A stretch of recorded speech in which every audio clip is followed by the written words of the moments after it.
Pozdrav! Danas s temperama najavljujemo dolazak proljeća.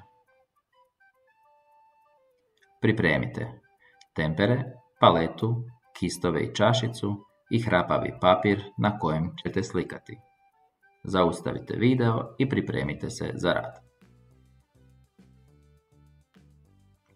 Ponovimo da je tempera slikarska tehnika.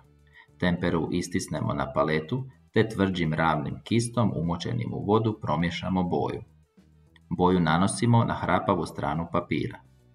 Tempera je pokrivno sredstvo. Jednu boju možemo pokriti drugom. Ako želimo dobiti svjetliji ton, dodajemo bijelu boju. Što više bijele boje dodamo, ton će biti svjetliji. Ako želimo dobiti tamnije tonove, dodajemo crnu boju. Što više crne dodamo, ton će biti tamniji. Ponovimo što smo do sada naučili o bojama. Boje smo podijelili na osnovne i izvedene.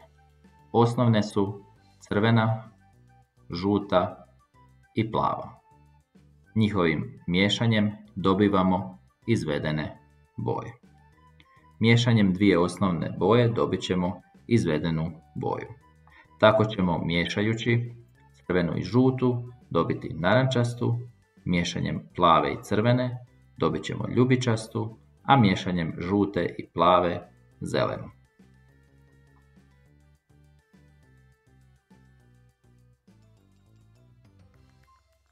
Prije nego što promotrimo današnju reprodukciju umjetničkog djela, ponovimo da je ritam pravilna izmjena ili ponavljanje elemenata. Ritam se javlja i u drugim umjetnostima, poput glazbene. Poslušajmo jedan ritam. Nakon slušanja, pokušajte i vi 2 puta udariti nogama o pod, pa jednom pljesnuti rukama. Ponovite ritam nekoliko puta. Poslušajmo.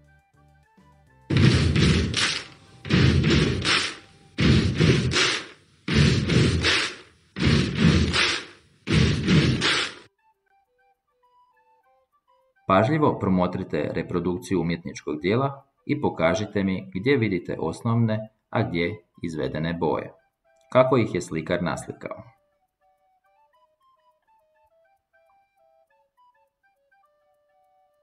Osnovne boje, rekli smo, su crvena, žuta i plava.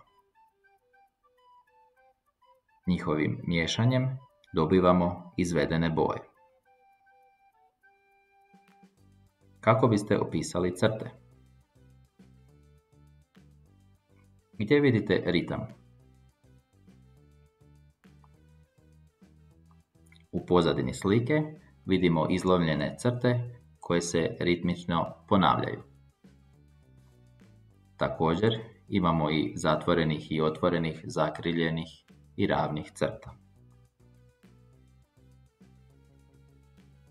Što se ponavlja, izmjenjuje na dijelovima slike.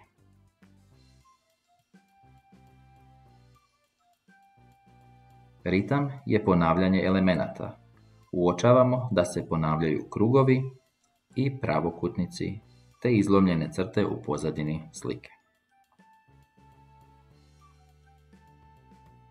Baš kao što se ritmično izmjenjuju likovi i crte na Matizovoj slici, tako se i godišnja doba ritmično izmjenjuju i vrte u krug.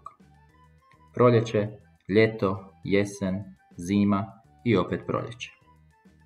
Proljeće započinje 21. ožujka, međutim, vjesnici proljeća obično se mogu pronaći nekoliko tjedana prije.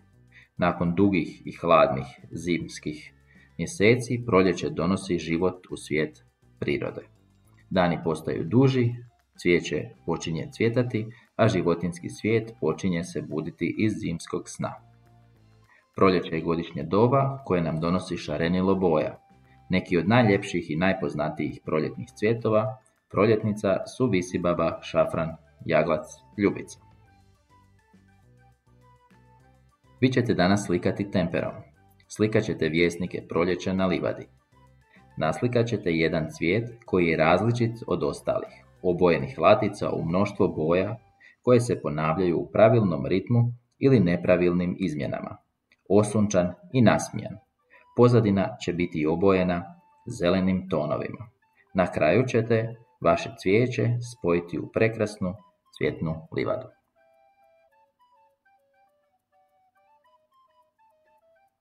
Zaustavite video i slikajte. Svoj rad fotografirajte, fotografiju pošaljite svom učitelju ili učiteljici.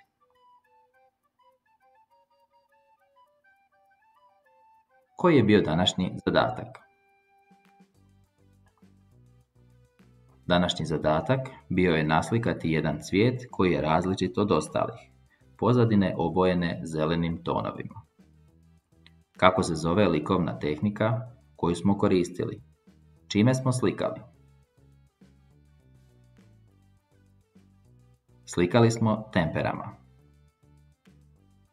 Izmjenjuju li se boje latica na tvom cvijetu ili se ponavljaju? Jeste li zadovoljni svojim radom?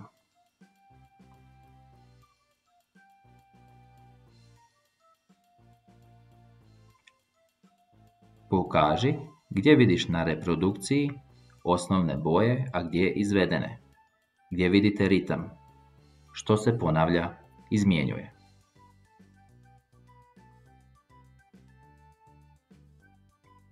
Ritam je postignut nizanjem stabala, drvoredom.